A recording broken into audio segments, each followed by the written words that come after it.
cone, what you want to do is sort of, it won't be perfectly east, so it's going to go up, angle up just a little bit. And then from this little corner area right here, it's really the bend part of the cone. Go across and meet it. If you don't get it the first time, erase it and redraw it. It's okay. That's what the erasers are for. Alright, now what you want to do first is get a red crayon. You want to use crayon on this project because we're going to be doing some blending. And you want to color in this entire cylinder. Don't give it any really hard edges or anything. Color it very evenly from pencil line to pencil line like this. And try to keep it as even as you can, with no really dark areas and no really light areas. You're coloring medium, about a medium. I'll go up this way. Try to stay inside the lines. You don't want it to look sloppy.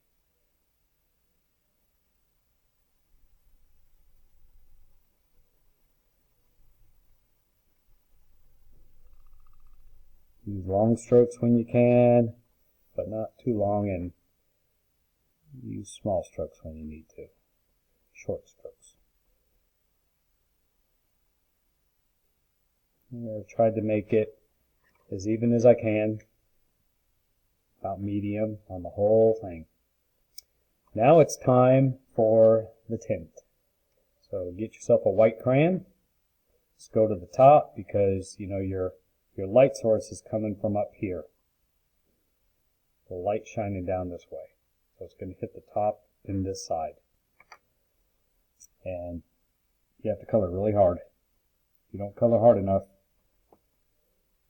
it's not going to turn into a tint. You won't be able to see it very well anyway.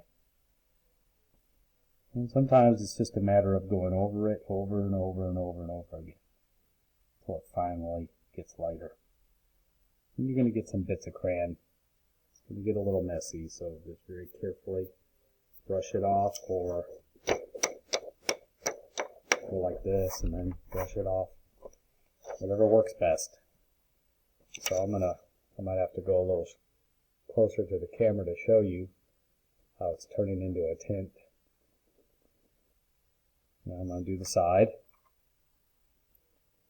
Now I'm going to start down here at the bottom and sort of go in circular motions to get this part first.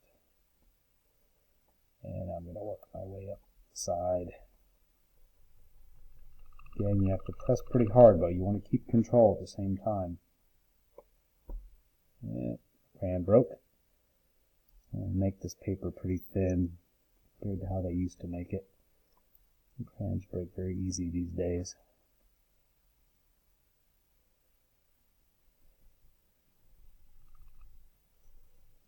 I'm going to go in here and get this left side.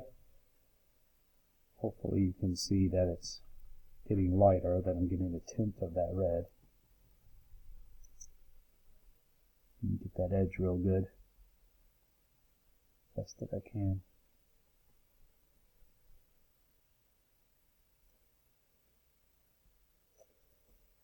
Let me get some of that off of here. You can see all the crayon flakes that come off.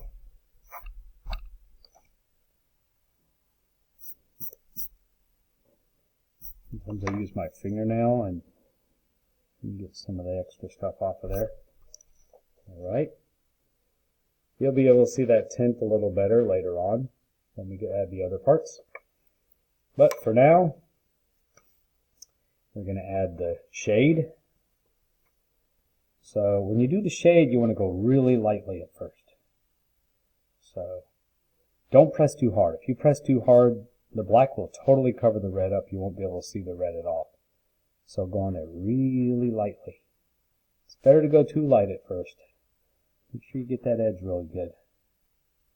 I'm barely pressing. You don't have to press hard, and the black will show up really easily. Look at that.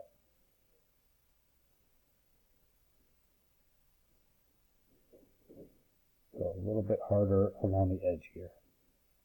a little bit. You can already see the shade of the red.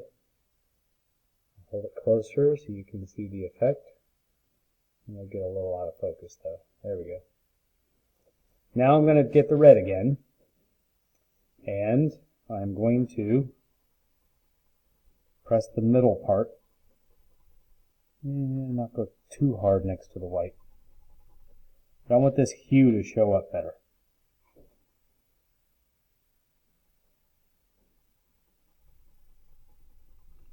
There you go. And I'm actually going to go on top of the black with the red. Even though I did red, then black, now I'm doing red again, and that's okay. You want to do that. Because it is a red cylinder. And it will blend in with the black that's there, and it will look even more realistic. Here you go. And voila. Alright. And next, we do the cone. Just like we did with the cylinder. Go medium. I like to get the edges first a little bit. So I'm not pressing too hard. Just kind of medium.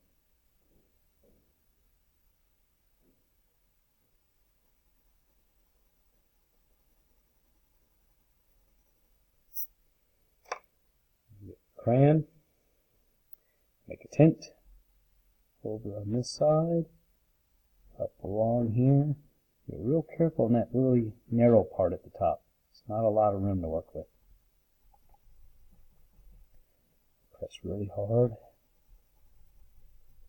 but with a lot of control. There's that.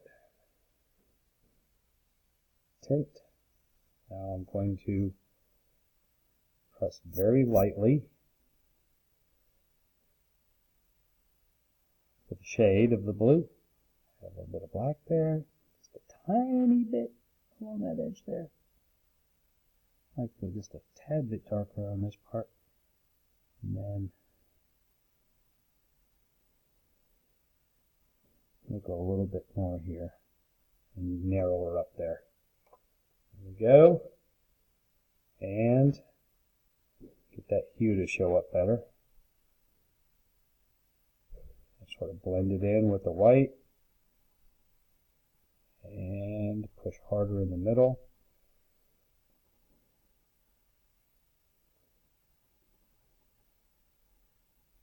It takes a while to perfect this kind of thing. And now I'm going to do blue on top of the shade, the part that I've already added a shade to. All right. And that will make it more saturated. When you're talking about saturation of color in art, you're talking about something that's full of color. Just like a sponge gets saturated with water, you can saturate the paper with color. And that's what I'm doing here. I'm adding more saturation. I don't want a shade that looks too faded. Got some crayon flakes showing up here, so we'll try to get those off the best we can. That's the problem with crayons, but there we go. Three-dimensional looking cylinder, three-dimensional looking cone.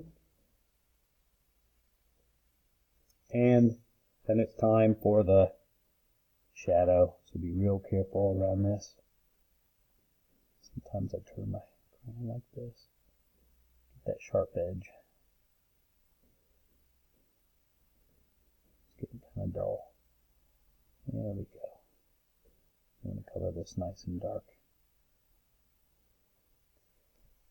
There we go. And shadow the cylinder. I guess you could use marker if you wanted to also. Or a colored pencil will also work. If you prefer to use colored pencils, you could do this with colored pencils.